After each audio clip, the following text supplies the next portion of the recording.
देखो topic wise मैं नहीं लिखवा रहा हूँ। नेशनलिज्म इन यूरोप 5 चैप्टर है, तो जल्दी जल्दी वन शॉट पढ़ना है ना, जिसको रैपिड रिवीजन बोलते हो आप लोग, तो रैपिड रिवीजन करते हैं फटाफट से ना। सबसे पहला चैप्टर क्या आपका, the rise of nationalism in Europe है ना। इसके बाद नेशनलिज्म इन इंडिया। जब भी टीचर्स स्कूल में पढ़ाते हो तो नेशनलिज्म इन इंडिया से चालू करते हैं, कि अपना भारत का है ना, कोई बात नहीं, लेकिन हम लोग लाइन से चलेंगे सारी चीजें पढ़ेंगे, ठीक है। The rise of nationalism in Europe देखते हैं। इसमें सबसे पहला पन्ना फैक्ट सूरो 110% मोस्ट इंपॉर्टेंट टॉपिक, कहीं ना कहीं मिलेगा ही मिलेगा आपको पेपर में। फैक्ट सूरो इसमें 4 पार्ट में डिवाइड होती है फोटो। नीचे का गार्बेज, ये बीच में चल रहे लोग, अलग अलग कंट्री के लोग हैं ये बीच में चल रहे लोग। इसके बाद ये स्टैचू ऑफ लिबर्टी, और इसके बाद ये ऊपर में जो गॉड और परी है ना, एंजल्स और गॉड और ये सब लोग क्या कर रहे हैं, आशीर्वाद दे रहे हैं, ठीक। ये सब लोग ऊपर से देख रहे हैं कि नीचे चल क्या रहा है, ठीक है। ये अलग अलग देश के झंडे क्या दिखा रहे हैं, यूनिटी को दिखा रहे हैं कि सब साथ में चल रहे हैं, ठीक। स्टैचू ऑफ लिबर्टी, लिबर्टी का मतलब क्या होता है, आजादी, फ्रीडम। तो स्टैचू ऑफ लिबर्टी दिखा रहा है। एनलाइटमेंट ऑफ, यहाँ पे लिखा हुआ है किस चीज की किताब, एक हाथ में उनकी किताब होती है, एक हाथ में स्टैचू ऑफ लिबर्टी वो होता है ना, मशाल, और एक हाथ में क्या होती है, किताब। यहाँ पे आप लोग पढ़ोगे ना तो पॉइंट वाइज मैंने लिखवा भी रखा है, 1 2 3। ये देखो पहला पॉइंट, पहला इसमें ये फेडरेशन की जो फिगर है इसमें 4 प्रिंट्स हैं। पहला प्रिंट क्या दिखा रहा है, Europe and America man and women of all age long train, एक ट्रेन बना के चलते जा रहे हैं ना, स्टैचू ऑफ लिबर्टी को पास कर रहे हैं। दूसरी फिगर क्या दिखा रहा है, स्टैचू ऑफ लिबर्टी एक फीमेल फिगर है जिसमें टॉर्च ऑफ एनलाइटमेंट है, वही मशाल को बोल रहे टॉर्च ऑफ एनलाइटमेंट। और charter of the rights of man, man के राइट्स है, जो हम लोग के फंडामेंटल राइट्स होते हैं, साथ कॉन्स्टिट्यूशन कह लो, वही राइट्स ऑफ मैन है उनके हाथ में। फिर तीसरे में क्या दिखा रहा है, और ये जो नीचे गार्बेज है ये क्या दिखा रहा है, मोनार्की सिस्टम को जमीन कूड़े में डाल दिया है, और फिर आगे का मतलब आजादी मिल रही है, लोगों को आजादी चाहिए थी, और ऊपर से ये लोग आशीर्वाद दे रहे हैं, ठीक है। 4 पॉइंट पढ़ोगे, 1 2 3 और 4 आप लोग को मिल जाएगा यहाँ पे। देखो फ्रॉम द हेवन, हेवन मतलब स्वर्ग से, from the heaven Christ saints and angels are, मतलब सारी चीजों को देख रहे हैं, और ये देख रहे हैं कि फ्रेटर्निटी है, fraternity what is the meaning of fraternity, brotherhood है ना, ये सारी चीजें हो गई। फिर यहाँ पे कहानी आप लोग पढ़ लेना, और फ्रेंच रेवोल्यूशन आप लोग 9th में पढ़ के आए, और लुई 16 वाला है ना, फ्रेंच रेवोल्यूशन के साथ ही डेट आ जाती है 1789, तो आप लोग को याद रखना ही रखना है। फिर आगे आ जाओगे, यही आ गया आपका फ्रेंच रेवोल्यूशन, देखो साथ में मैंने लिख दिया 1789 and the idea of nationalism. मैंने हर बार बोला जब भी कोई चैप्टर पढ़ोगे तो आप लोग हेडिंग्स जरूर ध्यान रखना। तो पहला फेडिक शुरू हो गया, दूसरी हेडिंग क्या, फ्रेंच रेवोल्यूशन, ठीक है। फ्रेंच रेवोल्यूशन पूरा वही है, लुई 16 वाला। लुई 16 मार दिए गए थे, उनको फांसी की सजा हो गई थी, है ना। अगर 9th क्लास पढ़े होगे तो आप लोग को पता होगा, 9th वाले बैठे होते तो वो जान रहे होते। और आप लोग देखोगे वीडियो तो कमेंट कर देना। फ्रेंच रेवोल्यूशन में ज़्यादा कुछ पढ़ने वाला है नहीं, इसको एक बार रीड मारोगे तो मिल जाएगा, कुछ इंपॉर्टेंट तो पढ़ लेना, जैसे मैंने कुछ अंडरलाइन रख रखा है। एक बार मेरी बुक ले लेना, आप लोग प्रीफर कर लेना, ठीक है। आप लोग को चाहिए होगी जिसकी PDF मांग लेना कमेंट में।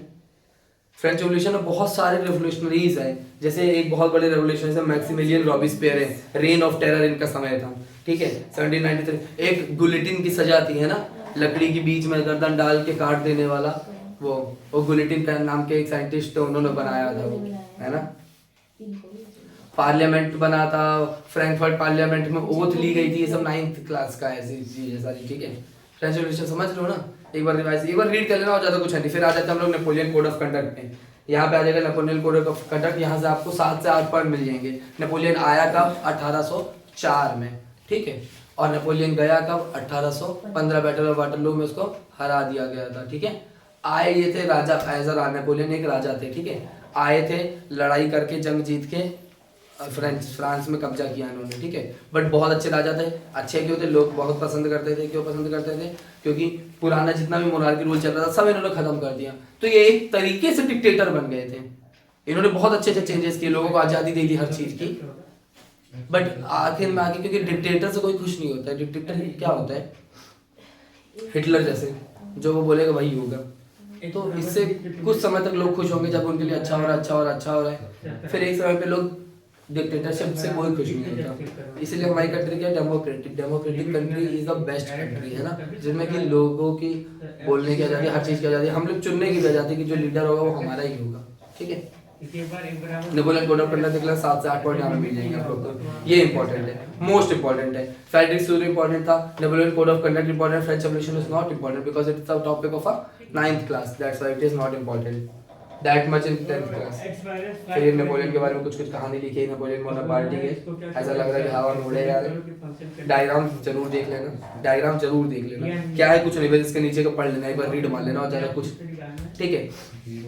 डेट्स की बात करो, डेट्स के ऊपर मैं एक अलग वीडियो बना दूंगा हर चैप्टर की, कुछ नहीं याद करना। अभी हमने कोई डेट बोली, सिर्फ 3 डेट बोली, 1789 फ्रेंच रेवोल्यूशन, फेडरल सूर्य कोई डेट है नहीं, होगी 1848, तो ये सब पढ़ लेना, जो जो मतलब मेन चीजें उसकी डेट याद रखनी है।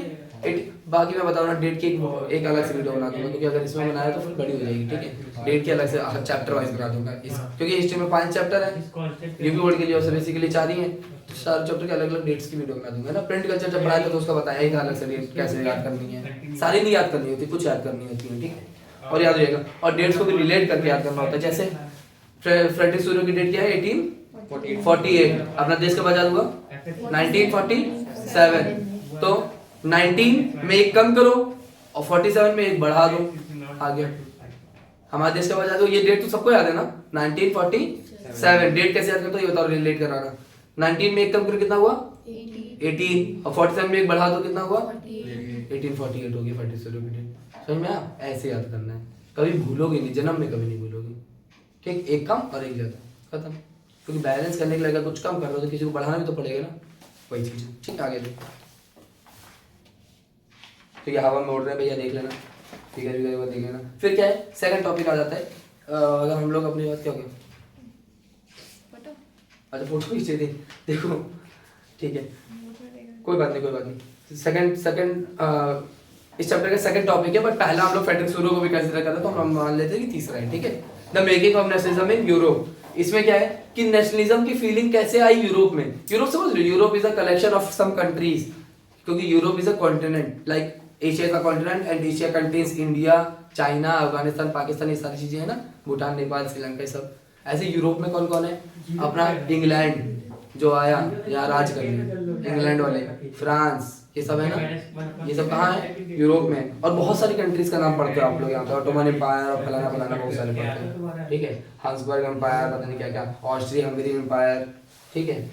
एक बार सॉलिड मानना, ज्यादा कुछ नहीं है। आगे आ जाओ, इसके अंदर मेकिंग ऑफ नेशनलिज्म यूरोप, मतलब नेशनलिज्म समझते हो ना, एक तो एक चीज आईएसएम लगा होता है तो it is a feeling, nationalism ISM लगा है ना, कहीं भी आईएसएम लिखा हो तो क्या होती है, जैसे कन्वर्टिज्म, तो कन्वर्टिज्म इज अ फीलिंग। और अगर लिखा नेशनलिस्ट आईएसटी, ये ऋषि सर नहीं पढ़ाया, आईएसटी क्या होता है, आईएसटी वो लोग होते हैं जो फॉलो करें उस फीलिंग को, आप लोग ऋषि सर ही पढ़ाते हैं ना सृष्टि, हाँ। आईएसटी वो लोग होते हैं जो उस फीलिंग को फॉलो करें, ठीक। नेशनलिज्म इज अ फीलिंग, और nationalist are those people who follows nationalism.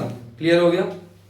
तो the making of nationalism in Europe, Europe में नेशनलिज्म आया कैसे ये बता रहे हैं। तो पहला एरिस्टोक्रेसी, एरिस्टोक्रेसी क्लास कौन सी होती है, कौन बताए, राजा महाराजा वाली क्लास होती है, मतलब अमीर लोग वाली।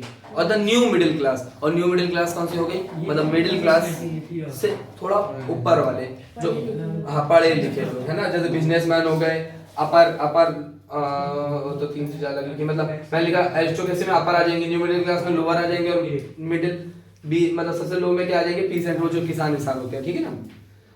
तो न्यू मिडिल क्लास कुछ कुछ कहानियां लिखी हैं यहाँ पे, ये पॉइंट से पढ़ लेना, मैं सारा इसमें बताऊंगा नहीं, ठीक है, क्योंकि जो लिखा है उसको पता क्या, अंग्रेजी बताऊंगा कि लेस ऑफ पीपल पॉपुलेशन, ये तो समझ ही जाओगे ना, एक बार पढ़ लेना, ठीक है। मैं ओवरव्यू दे रहा हूँ कि पढ़ना कैसे है, कि डेट्स को याद करनी नहीं करनी, ये मैं अलग वीडियो में बताऊंगा, तो देख लेना, ठीक है। कमेंट जरूर कर देना। कल जैसे एक बच्ची ने कमेंट किया मेरी साइंस की वीडियो पे कि भैया साइंस की वीडियो लेते ना, फिजिक्स की, क्या हो गया, आपने कमेंट किया था, नहीं कॉन्सेप्ट क्लियर तो नहीं, वो तो ठीक है, वो मैंने देखा था, आपको तो पता है, रीता नाम से आता है। एक दूसरी बच्ची थी, वो मेरे दोस्त की बहन है, और मुझे उम्मीद भी नहीं थी कि वो लोग भी देख रहे होंगे, लेकिन वो फॉलो कर रही है मेरी वीडियोस को, क्योंकि वो यहाँ आ नहीं सकती, तो वो फॉलो कर रही है। तो उसने बोला भैया यूपीएससी के एक अलग से वीडियो बना दीजिए, मैंने ठीक है बना दूंगा। जब वही बात है, जब टाइम मिले, यहीं से फुर्सत नहीं मिल पा रही है, फिर कोचिंग का ऊपर सेटअप हो रखा है, तो टाइम मिलेगा तो बना देगा यूपीएससी के अलग से वीडियो, आप लोग के भी काम आएगी। यूपी बोर्ड आता ही आता है आप लोगों में, सीबीएसई में भी आ जाता है, एमसीक्यू वगैरह में। कल भी सुहेल कर रहा था, तो आईपीएससी नोमेनक्लेचर उसमें कर रहा था, साइंस का पेपर चलते थे, मैंने देखा, स्ट्रक्चर्स बना रहा था, उसके लिए वीडियो बना दूंगा मैं।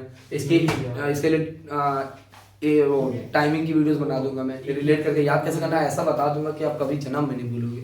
अभी 10th तो छोड़ो, बोर्ड के पेपर में आता है, भूलोगे ही नहीं आप लोग बिल्कुल भी।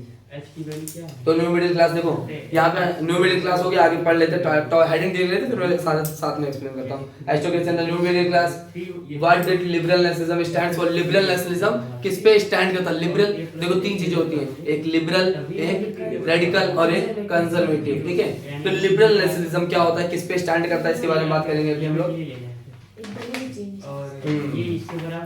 फिर देखो हमारा तीसरा आ गया ना, A new conservatism after 1815। 1815 why 1815? क्योंकि इसमें नेपोलियन भग गए थे और नेपोलियन एक तरीके से तानाशाह बन गए थे।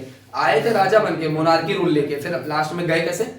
डिक्टेटरशिप लेके। उनको हराया भी, सारे राजाओं ने मिलकर उनको हरा दिया, बहुत सारे राजा मिलकर हराए क्योंकि पावरफुल थे। 1815 के बाद क्या हुआ? न्यू कंजर्वेटिज्म आया। देखो न्यू मिडिल क्लास, फिर लिबरल नेशनलिज्म और फिर न्यू कंजर्वेटिज्म। इसमें हम लोग ट्रीटी ऑफ वियना, ये सब बहुत इंपॉर्टेंट है।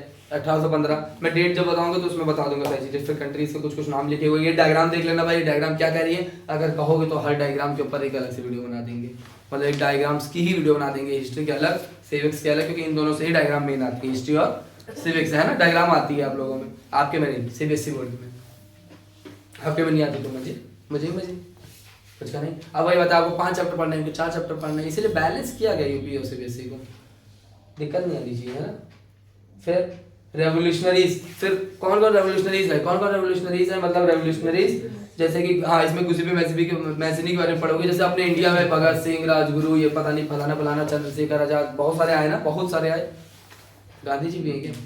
इसे समझते क्या है, ठीक है। तो बहुत सारे रेवोल्यूशनरीज आए, यहाँ पे भी आए भाई, रेवोल्यूशन हो रहा है, मतलब हम लोग देश के लड़ रहे हैं, नेशनलिज्म की फीलिंग ला रहे हैं, तो रेवोल्यूशनरीज आएंगे, तो यहाँ पे भी काफी सारे आए, जिसमें मैं के बारे में यहाँ पे पढ़ेंगे। उसके बाद क्या है, एज ऑफ रेवोल्यूशन, जो 1830 से 1848 तक चला। अब 1848 में क्या हुआ था, फटाक से बताओ। हाँ, ऐसे डेट याद हो जाएगी, यहीं पर करवा दूंगा। तो देखो यहाँ 4 टॉपिक पढ़े हम लोग, सेकंड टॉपिक के अंदर नेशनलिज्म इन यूरोप के अंदर हम लोग 4 टॉपिक देखे। क्या? पहला एरिस्टोक्रेसी न्यू मिडिल क्लास, दूसरा लिबरल नेशनलिज्म स्टैंड फॉर, तीसरा न्यू कंजर्वेटिज्म और चौथा रेवोल्यूशनरी। ठीक, 3 चीजें थी, लिबरल, रेडिकल और कंजर्वेटिज्म। लिबरल का मतलब जानते हो, जो कंप्लीट चेंज चाहते हैं, जैसे हम लोग चाहते हैं कि पुराने रीति रिवाज छोड़ दो और नया, मतलब यूथ जो जेंजी जानते हो ना, जेंजी 2003 के बाद जितने भी लोग पैदा हुए सब जेंजी के अंदर आते हैं, है ना, ये डाटा गूगल पे पड़ा हुआ है, आप सब लोग, हम भी। तो हम लोग क्या चाहते हैं, पूरा चेंज चाहते हैं कि सब कुछ बदल जाए, सब नया हो जाए, पुराने जितने भी बकवास हैं सबको छोड़ दो, ये होते हैं लिबरल। रेडिकल क्या होते हैं, नहीं पुराने रीति रिवाज भी लेके चलना है और नया, मतलब हमको मॉडर्न भी बनना है, ठीक। और कंजर्वेटिज्म क्या होते हैं, मॉडर्न के अभाव में जो पूर्वज चलता आ रहा वही हम अपनाएंगे और आगे कुछ नहीं नया जानेंगे, ये हो जाता है कंजर्वेटिज्म। समझ गए? तो ये चीज आप लोग क्या हो देखते हैं, वैसे मैक्सिमम लोग रेडिकल ही होते हैं, मैक्सिमम, ठीक है, क्योंकि लिबरल बनने के लिए आपको घर त्यागना पड़ेगा, घर छोड़ के निकल जाओ, बनो लिबरल, फिर लौट के बुद्धू घर को आए, फिर घर ही वापस आओगे, है ना। तो रेडिकल ही होते हैं मैक्सिमम लोग। तो ये हो गया। फिर एज और रेवोल्यूशन, अब रेवोल्यूशन की एज, जैसे क्रांति जो चली, रेवोल्यूशन को क्या बोलते हैं हिंदी में, क्रांति, जो क्रांति चली 1830 से 1848 तक, उसमें क्या क्या हुआ, ट्रीटी ऑफ कॉन्स्टेंटिनोपल 1832, बहुत इंपॉर्टेंट, 2 तरीके की 2 ट्रीटी हैं, कभी कभी पूछ भी लेता है, ट्रीटी ऑफ कॉन्स्टेंटिनोपल आ जाएगा आपके शॉर्ट में, ठीक है। और यार एक और समस्या देखो, हमें बताया गया कि हम ऑब्जर्व भी करें, आप लोग भी जानते हो, अगर मैं ये बोर्ड पे खड़े होकर ना पढ़ाऊं, पीछे स्क्रीन चल रही है और स्क्रीन पे ये पीडीएफ चल रही है, तो आप लोग को पढ़ने में ज्यादा मजा आएगा ना। जैसे आप लोग जब यूट्यूब पे जाते हो तो ऐसी वीडियोस पढ़ी होती तो आप लोग नहीं उठाते हो, आप लोग कौन सी वीडियोस देखते हो जिसमें स्क्रीन चल रही होती है, उसमें लिखा होता है ऑलरेडी, क्योंकि यहाँ पे लिखा हुआ आप लोग को ऐसे मैं पढ़ाऊंगा तो आप लोग जान जाओगे, है ना। एक किताब में दिखाता हूँ तो आप लोग के पास, आधे के पास, सबके पास किताब है, लेकिन किताब में कोई देख नहीं रहा होता है। अभी देखो मैंने कोई और पन्ना खोला, आपने कोई और ही पन्ना खोल रखा है, एक खोला है, नहीं खोला है, कौन सा पन्ना खोला है? अच्छा ठीक है, मुझे याद दिख रहा है। तो वही चीज़ है, लेकिन उसका भी जुगाड़ कर रहे हैं धीरे से, जैसे टीवी में लगा रखा था, लेकिन उसके लिए टीवी इधर लाना पड़ेगा, तभी चल पाएगा टीवी में पीपीटी, है ना, तब पीपीटी में पढ़ा पाएंगे। उसके लिए पूरी टीम चाहिए यार, टीम भी बनानी पड़ेगी, क्योंकि एक बंदे से काम नहीं चलता। जो वो लोग स्क्रीन पे शूट कर रहे होते हैं उनके सामने एक बंदा बैठा होता है लैपटॉप पे, वो चीज़ें चला रहा होता है ना, ये चीज़ें होगा धीरे धीरे सब, तो उस पर चालू करेंगे। अभी तो चल रहा है, अभी तो मैं देखो इसी फॉर्मेट की वीडियोस डाल रहा हूँ यूट्यूब पे कि जैसे अभी कुछ लोग गायब है अपने उड़ान क्लासेस के, तो वो लोग बाद में देख लेंगे, है ना, अपने 9th वाले देख लेंगे बाद में, चलो कोई बात नहीं। तो एज ऑफ रिवोल्यूशन, हाँ, तो आपने ट्रीटी ऑफ कॉन्स्टेंटिनोपल और ट्रीटी ऑफ वेना ये पूछ लेता है शॉर्ट में, ठीक है। आगे आ जाओ, romantic imagination and nationalism feel. अब ये क्या है, अब ये क्या है, देखो आप लोग जैसे अपने इंडिया में हम लोग जैसे ही अभी जनगण मन चालू हो तुरंत ऐसे खड़े हो जाते हैं, ये होती है नेशनलिज्म की फीलिंग।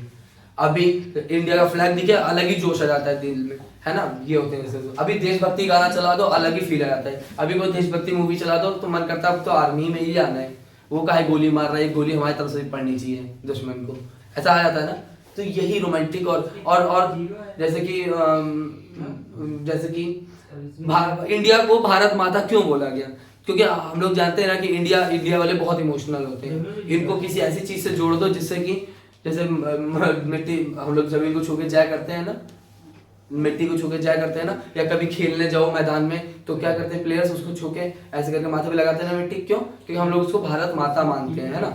तो यही रोमांटिक फीलिंग है, हम लोग उसको एक माँ मान रहे हैं, तो माँ की तरह हम उनको रेस्पेक्ट देते हैं, ठीक है। तो ऐसी रोमांटिक फीलिंग लाई गई, इसमें भी कुछ चीजें इसमें बताया गया, जैसे कि स्टैचू ऑफ जर्मनी ले लो, वो भी दर्शाया गया कि हाँ मतलब स्टैचू ऑफ जर्मनी की रेस्पेक्ट करो, उसमें काफी सारी चीजें हैं, कोई चीज किसी चीज को रिप्रेजेंट कर रहा है, अभी आगे पढ़ोगे ना आप लोग, कोई चीज किसी चीज को रिप्रेजेंट कर रहा है, पूरी वीडियो में बताया नहीं जा सकता है सारी चीजें, अलग से कहोगे तो अलग अलग पढ़ा दूंगी, जैसे स्टैचू ऑफ जर्मनी आ गई, ये इनकी चीजें अलग अलग रिप्रेजेंट करता है, बताने लायक है भी नहीं, पढ़ोगे तो समझ में जाओगे कि ब्रोकन चेन किसको दिखा रहा है, बीइंग फ्रीड का मतलब क्या होता है, लिबरल फ्रीडम मतलब फ्रीडम का शॉर्ट फॉर्म, फ्रीडम का घर का नाम फ्रीड, ठीक है, समझ लो।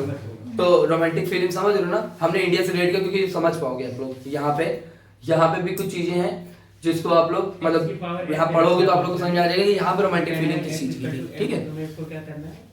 नॉट मच इम्पोर्टेंट, यहाँ पे कुछ नाम है, कैरोल कोरपिंस्की, कुछ नाम है जो आप लोग पढ़ोगे तो आप लोग जान जाओगे इंपॉर्टेंट। मेरी बुक एक बार ले लेना, सभी एक बार लेके पढ़ जरूर लेना, ठीक है, आज या कल में पढ़ जरूर लेना। आप लोग का एसएसटी का पेपर कब है?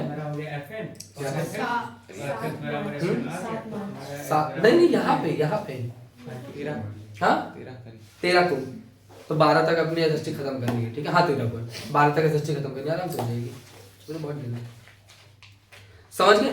तो 12 तक इसको लेके पढ़ जरूर लेना आप लोग, ठीक है। फिर क्या है, Hungary, hardship and popular revolt. Popular revolt मतलब फेमस, रिवॉल्ट मतलब क्रांतियां, हंगरी मतलब हंगर मतलब भूख, भूखमरी, हार्डशिप बैड टाइम मतलब बुरा समय, ठीक है, कहानी पढ़ोगे तो पढ़ लोगे। वही बात है यार, जब रिवोल्यूशन चल रहा है तो भूखमरी भी तो आएगी ना, लड़ाई कर रहे हो खाना कहाँ से आएगा, किसानों को भी उठा के लड़ाई जंग में लिए जा रहे हो, खाना कौन निकालेगा, खेतों में काम कौन करेगा, तो भूखमरी आई।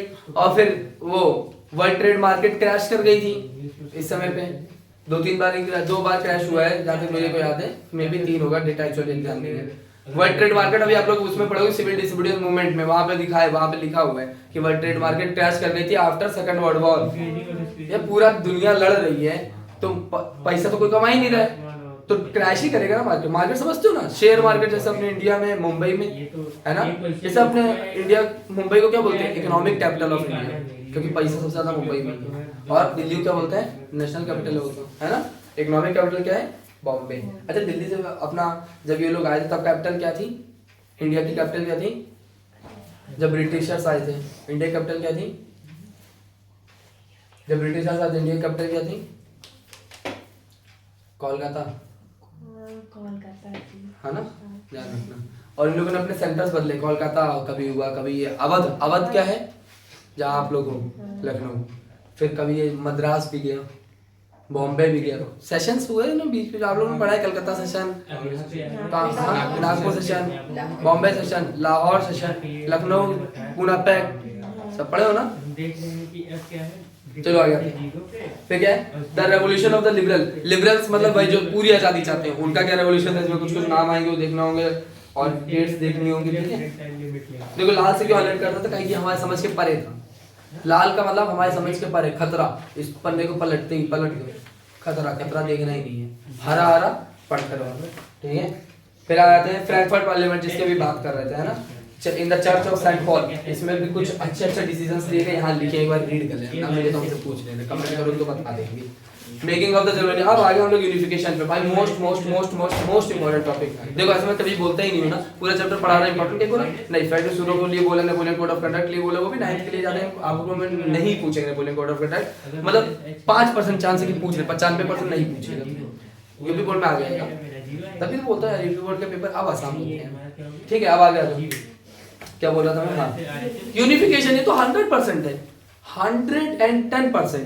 3 यूनिफिकेशन है, जर्मनी, इटली और ब्रिटेन। ब्रिटेन छोटा सा लिखा हुआ है इस पन्ने पे, है ना, बुक के लेफ्ट पन्ने पे नीचे में छोटा सा ब्रिटेन के बारे में लिखा है, ठीक। फिर यूनिफिकेशन ऑफ जर्मनी इसी पन्ने में अभी ये देख रहा है ना, यूनिफिकेशन ऑफ जर्मनी पूरा बड़ा सा लिखा हुआ है, इसके बारे में पढ़ेंगे शिद्दत से 8-10। देखो हमने हमेशा बोला है 5 मार्क्स का क्वेश्चन तो एटलीस्ट 10 पॉइंट लिख के आओ बढ़िया से, 4 मार्क्स का क्वेश्चन 8 पॉइंट लिख के आओ, ठीक है।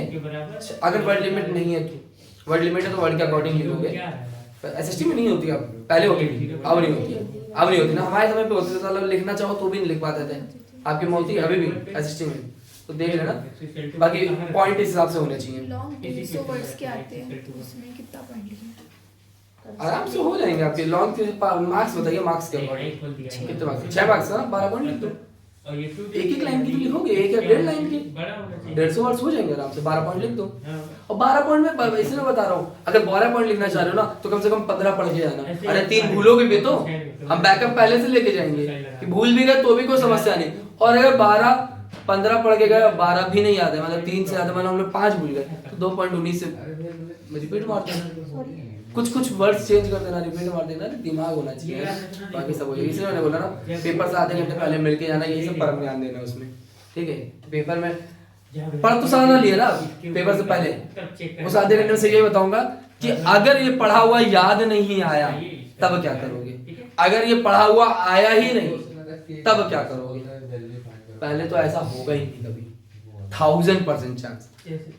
पेपर जब दे के आओगे ना, यहाँ लेके आओगे पेपर के बाद, फिर आके सोना। जब पेपर जब भी देके आओ यहाँ एक बार मिल लेना हमसे आके, उसके बाद जाके घर में सोना, ताकि हम भी आराम से सोएं, क्योंकि तुम लोग तो पेपर दे के बढ़िया से आके आराम से सो जाओगे, हमारी नींद जोड़ी देगी तो गया तो गया कैसा पेपर इनका, आगे एक बार मिल लेना फिर जाके आराम से सोना, ठीक है।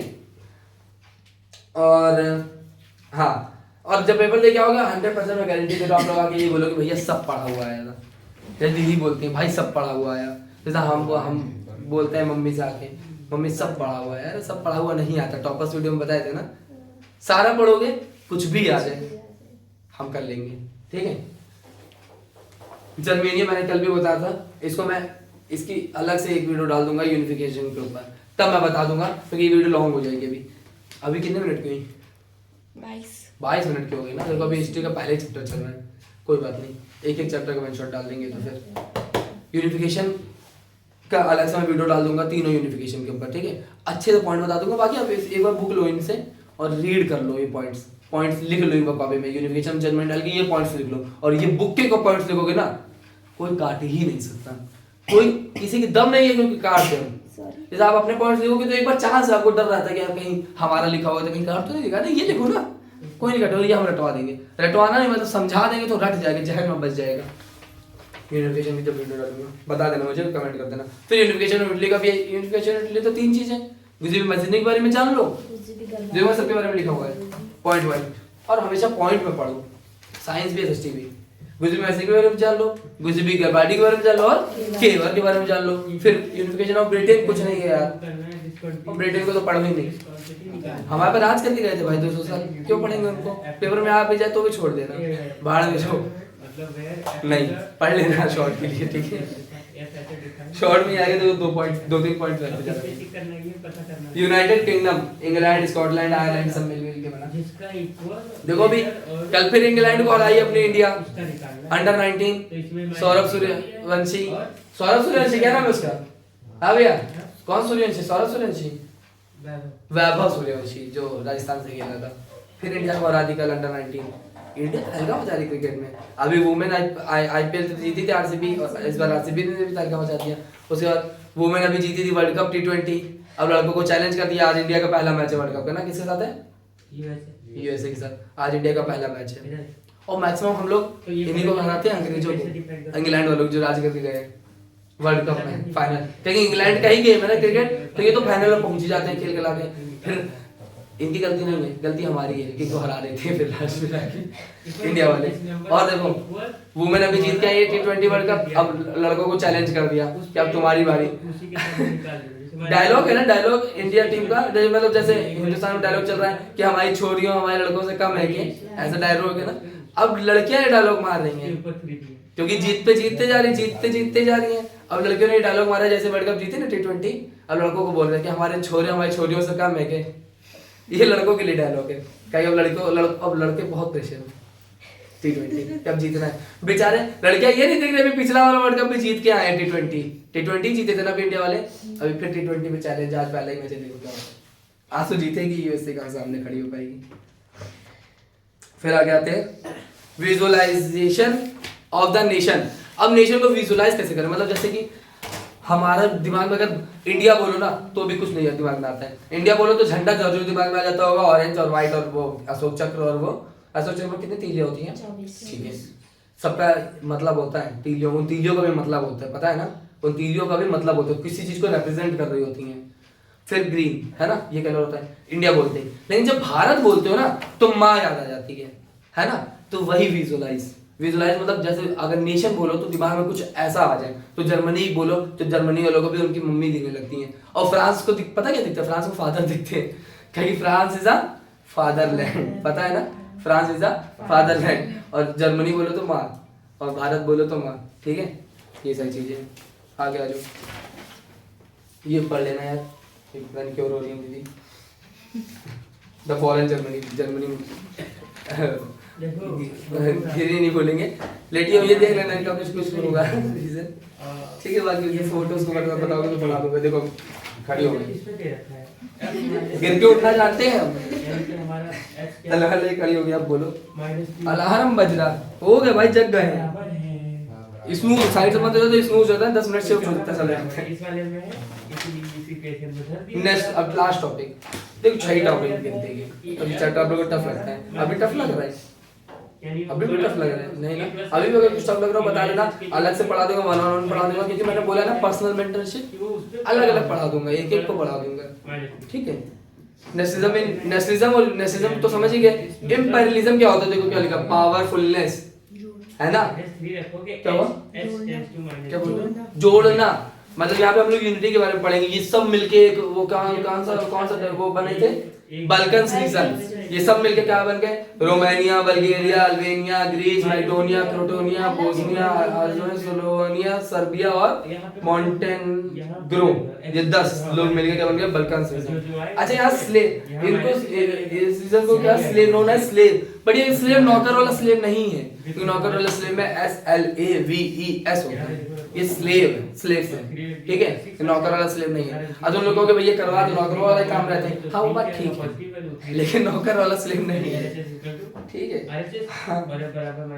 क्या है डायरेक्ट रखने को, ठीक है। फर्स्ट रूल और सेकंड रूल देख लेना, डेट वेट हम लोग थोड़ा सा, बाकी और चैप्टर में कुछ आए। और ये x बराबर nationalism aligned with imperialism, nationalism किसके साथ जुड़ गया, नेशनलिज्म तो समझते हो, नेशन की फीलिंग किसके साथ जुड़ गया, ये इंपीरियलिज्म के साथ, पावरफुलनेस के साथ, जो भी पावरफुल देश थे सब आपस में मिल गए, ठीक है, लेट, और एक बड़ा सा बढ़िया सा देश बना, मतलब वो बना लिया, यूनिटी बना ली सब लोग मिलके, जैसे मिली जुली गवर्नमेंट, कल जो आप पढ़ रहे थे कोलिशन गवर्नमेंट, हमसे पूछा था आपने, imperialism led to Europe to disaster, और ये नेशनलिज्म किसके साथ जुड़ गया, इंपीरियलिज्म के साथ, मतलब बहुत सारे पावरफुल देशों के साथ नेशनलिज्म जुड़ गया, और ये यूरोप के लिए क्या बन गया, led Europe to disaster in 1914, समझ गए।